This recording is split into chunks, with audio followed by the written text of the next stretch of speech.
नमस्कार, morning news India में आपका स्वागत है और मैं हूं आपके साथ भूप सिंह चौधरी। दोस्तों, अभी तक आपने भारत में एक से बढ़कर एक अमीर बिजनेसमैन के बारे में सुना और देखा होगा कि कैसे उन्होंने लाखों करोड़ों की कंपनियां खड़ी कर दी। इनमें चाहे अंबानी हो, अडानी हो, टाटा हो, बिड़ला हो या फिर महिंद्रा हो, इन कंपनियों के मालिकों ने शून्य से शुरुआत की और आज संपत्ति के मामले में दुनिया की टॉप कंपनियों में शामिल है।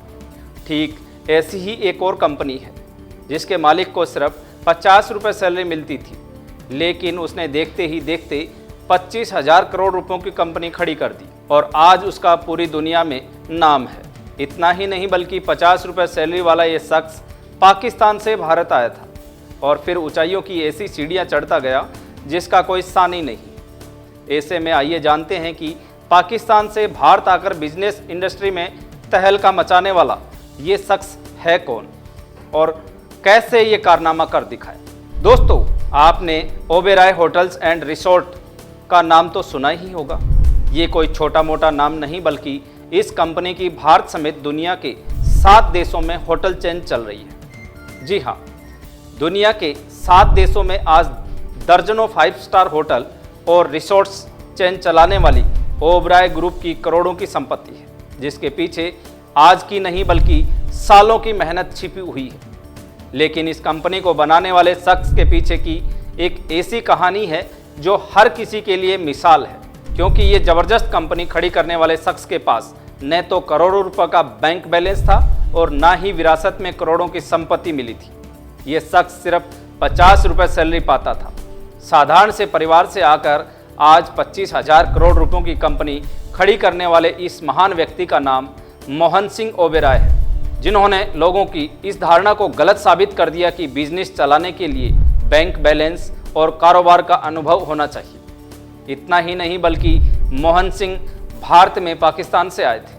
आपको बता दें कि पाकिस्तान से भारत आए एक साधारण से लड़के मोहन सिंह ओबेरॉय शुरुआत में क्लर्क की नौकरी करते हुए इस ओबेरॉय ग्रुप कंपनी की शुरुआत कर डाली। लेकिन मोहन सिंह का सफ़र आसान नहीं था।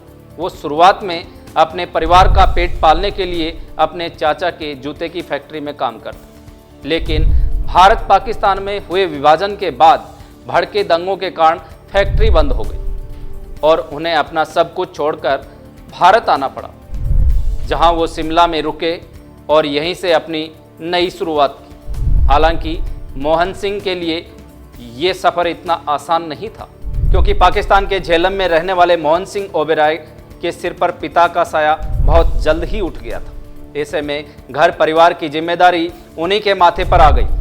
परिवार का पेट पालने के लिए उन्होंने शिमला में एक होटल में रिसेप्शनिस्ट की नौकरी शुरू की। हालांकि उनके काम से प्रभावित होकर उन्हें होटल के हिसाब किताब की जिम्मेदारी सौंप दी गई, जिसके बाद शिमला के सेसिल होटल में काम करते हुए उन्होंने होटल इंडस्ट्री को बहुत करीब से देखा और जाना भी। आपको बता दें कि होटल में क्लर्क की नौकरी के दौरान मोहन सिंह ओबेरॉय को 50 रुपये मासिक सैलरी मिलती थी। उन्हें इसी सैलरी से घर परिवार भी चलाना था और सेविंग भी करनी थी। उन्होंने अपनी मेहनत, ऊर्जा और तेज़ दिमाग से होटल के अंग्रेज मैनेजर पर गहरा प्रभाव डाला और ड्यूटी से आगे बढ़कर एक्स्ट्रा काम किया। यही कारण उनकी सफलता की सीढ़ी बना और कुछ साल बाद जब होटल के अंग्रेज मैनेजर ने एक छोटा होटल खरीदा तो ओबेरॉय को अपने साथ काम के लिए बुला लिया और होटल की जिम्मेदारी उन्हें सौंप दी। हालांकि अपनी सेविंग, पत्नी के गहने बेचकर मोहन सिंह ओबेरॉय ने साल 1934 में उस होटल को खरीद लिया जहां वो पहले काम करते थे। ऐसे में उन्होंने क्लार्क होटल को खरीदकर होटल कारोबार में कदम रखा। इसके बाद से उन्होंने अपनी पूरी जी जान लगा दी और होटल से खूब मुनाफा कमाया। अपने पहले होटल द क्लार्क होटल की कमाई से ही उन्होंने अपना पूरा कर्जा उतार दिया और कोलकाता में 500 कमरे का एक और होटल खरीद डाला। बस फिर क्या था, उनकी गाड़ी चल पड़ी और उन्होंने एसोसिएट होटल्स ऑफ इंडिया के शेयरों में निवेश किया। इस ग्रुप के पास शिमला, दिल्ली, लाहौर, मुर्री, रावलपिंडी और पेशावर में कई होटल थे।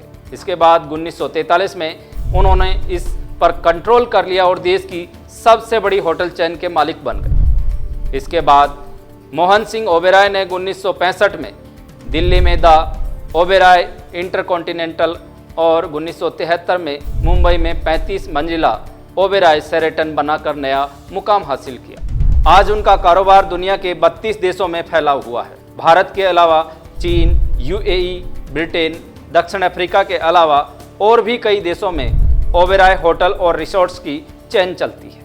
आपको बता दें कि ओबेरॉय ग्रुप के फाउंडर को भारत सरकार की ओर से पद्म भूषण से भी सम्मानित किया जा चुका है। हालांकि साल 2002 में 103 साल की उम्र में मोहन सिंह ओबेरॉय का निधन हो गया और अब ओबेरॉय के कारोबार को उनके बेटे देखते हैं। आज ओबेरॉय ग्रुप की 2 लिस्टेड कंपनियां EIH लिमिटेड और EIH एसोसिएट होटल्स लिमिटेड है, जिनका कुल मार्केट कैप करीब 25,000 करोड़ रुपए है। तो दोस्तों, ये थी मोहन सिंह ओबेरॉय की कहानी, जिन्होंने 50 रुपये सैलरी से 50,000 करोड़ रुपए तक का बिजनेस खड़ा किया, जो आज हम सब के लिए एक मिसाल है। और उन्होंने बिजनेस करने वालों को एक नई सीख दी कि बिजनेस के साथ पैसा और एक्सपीरियंस होना चाहिए। जानकारी अच्छी लगी तो वीडियो को लाइक व शेयर करें और चैनल को तुरंत सब्सक्राइब कर लें। धन्यवाद। ऐसे ही और वीडियोस देखने के लिए सब्सक्राइब करें मॉर्निंग न्यूज इंडिया को और जुड़े रहिए हमारे साथ।